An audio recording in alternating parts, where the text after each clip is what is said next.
You know how you get to Carnegie Hall, don't you? Practice. Inglourious Basterds is not a World War II movie that tries to respect history. It grabs history by the collar, drags it into a dark room, and rewrites it with a smile. It opens like a polite farmhouse conversation, then tightens into a hunt you can feel in your throat.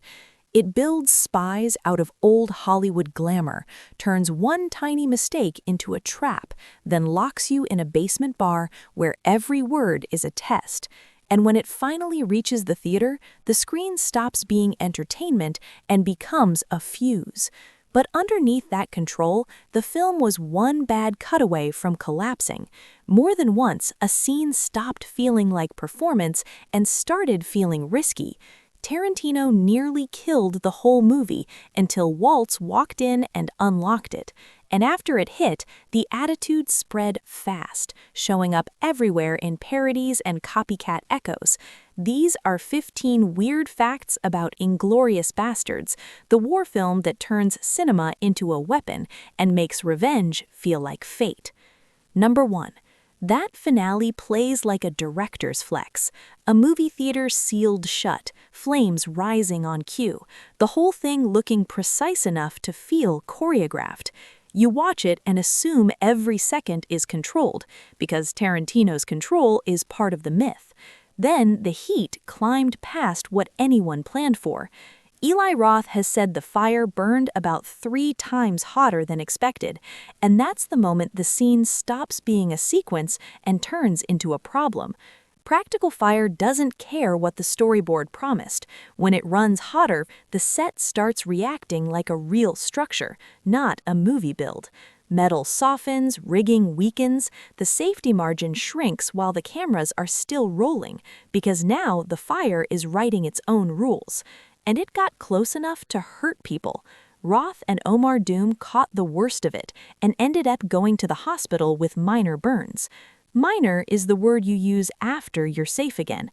In the moment, it's just heat, panic, and the sick realization that you're standing inside something that's getting stronger by the second. Roth has said the fire marshal gave them the coldest warning possible, too, that if they'd kept filming much longer, it could have turned deadly. And here's what makes that even crazier. That wasn't the only time Tarantino pushed real past the comfort line on this film, because right after he survived the fire, he went after realism in a way that didn't involve flames at all. It involved his own hands. Number 2. Tarantino can't stand fake choking scenes. The hands are always wrong, the pressure is always wrong. You can feel the safety in it, and that safety kills the fear. So when it came time to kill Bridget von Hammersmark, he didn't want a movie strangling. He wanted the moment to look like something you can't breathe through. That decision created a new problem immediately. If Christoph Waltz did it, Tarantino worried the take would collapse into hesitation. Too gentle and it looks fake, too hard and somebody gets hurt. So he made the choice that says everything about his directing style. He stepped in.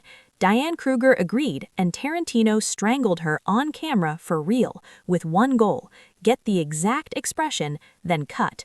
One take, clean, controlled, except the body doesn't care about plans. Kruger actually passed out for a few seconds during the take.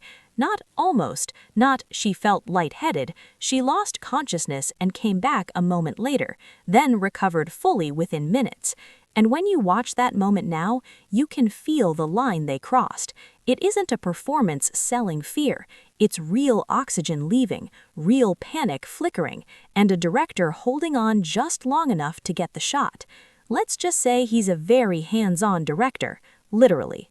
And then I'm just going to be on top of you, and I'm going to be strangling you, and it's going to be great. At least if I die, it's Quentin Tarantino who killed me today. Number 3. That opening scene plays like an execution, and it is, right up until the moment it becomes something colder. Hans Landa has already won. He finds the family under the floor, brings in the soldiers, and wipes out everyone in that room with calm surgical control. Then Shoshana bursts through the doorway and runs into open ground, exposed, moving in a straight line like the easiest target in the world. Landa even raises his gun and tracks her. and then he doesn't end it. The film never pauses to explain that choice, which is why it keeps bothering people. It doesn't feel like mercy, and it doesn't feel like incompetence. It feels like the hunt matters more to him than the kill, like he'd rather let the story continue than finish it quickly. There's an even clearer clue in a moment from the screenplay that didn't stay in the final cut.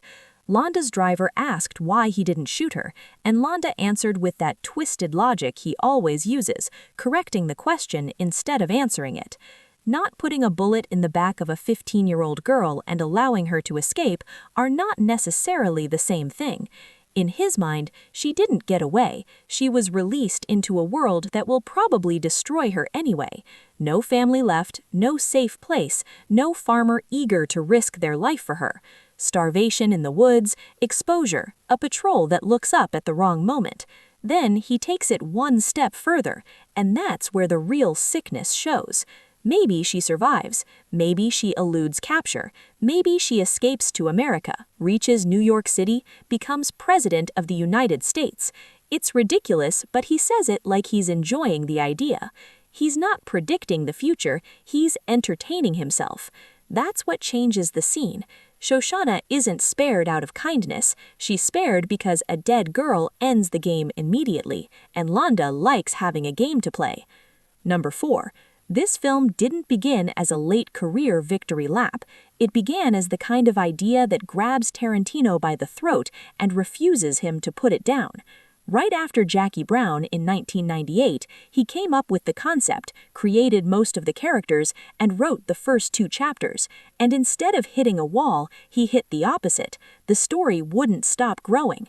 Tarantino has said he kept writing until the thing stopped behaving like a movie at all. In his own description, it ballooned into something closer to a 12-hour miniseries. Too many characters, too many threads, too much splawl to fit inside a 2-hour body. So he did something rare for him. He walked away, not because he lost interest, because he couldn't control it. Needing an outlet, he threw himself into Kill Bill to burn off that excess energy, but later admitted it didn't fix the Bastards problem, it just delayed it. The script was still sitting there, huge and unfinished, like a beast he'd fed and then locked in a room. Years passed. Then, in January 2008, he came back with a different goal. Not write more, make it function. By July, he'd rebuilt the story into a version he believed worked as a real film, keeping the characters and the scenes he loved, but replacing the main spine with a new central storyline that could actually carry the movie from beginning to end. So what we got isn't a first draft polished into shape. It's the version that survived after the original idea grew so big it became unshootable, and Tarantino finally cut it down until it could live in theaters. Number 5. Tarantino builds casts like he's building a playlist. The role isn't just filled, it has a sound in his head, a very specific flavor he wants the audience to feel the second a character speaks. And sometimes the only thing stronger than that obsession is the calendar. His first choice for Donnie Donowitz, the Bear Jew, was Adam Sandler, not as a joke, as a weapon. Tarantino wanted Donnie to feel like a Jewish guy from Boston, a brutal presence with a real accent and a real identity underneath the violence. Sandler had that voice, and the casting would have hit like a left hook, because audiences already had a different image of him. Tarantino wasn't chasing stunt casting, he was chasing contrast. Then Sandler couldn't do it because of funny people, and Tarantino had to pivot fast. He even joked that all the good Jews were already doing funny people, which tells you how locked in his mental version of the part was. If he couldn't get that exact vibe, he would rather change the character than fake it. Instead, he rebuilt it with Eli Roth, a horror director, a friend, someone who could lean into the brutality and still land the warped humor. Donnie became a different kind of icon, less Sandler surprise, more cult monster energy, and the film never apologizes for how hard he hits. The same scheduling squeeze reshaped Archie Hickox. Tarantino considered Simon Pegg, but Pegg was tied up with the adventures of Tintin, so the role went to Michael Fassbender, and suddenly Hickox doesn't read like a quirky outsider, he reads like a polished predator, a man who can charm a room and then kill it. So the Bastards weren't just cast, they were reshaped by obsession, blocked by scheduling, and rebuilt into the versions the world actually got. Which is exactly why the next piece matters, because when Tarantino wants a role badly enough, he doesn't wait for availability to appear, he gets on a plane. Number 6. This role wasn't found in a casting office. Tarantino wrote it with someone specific in mind, then treated that choice like a mission instead of a wish. So he went straight to Brad Pitt, traveled to Pitt's chateau in the south of France, and pitched Lieutenant Aldo Raine face to face. The meeting turned into the kind of night that sounds like it belongs in one of Tarantino's own scenes. Pitt later said they stayed up into the early hours talking movies, backstory, and the strange little rules that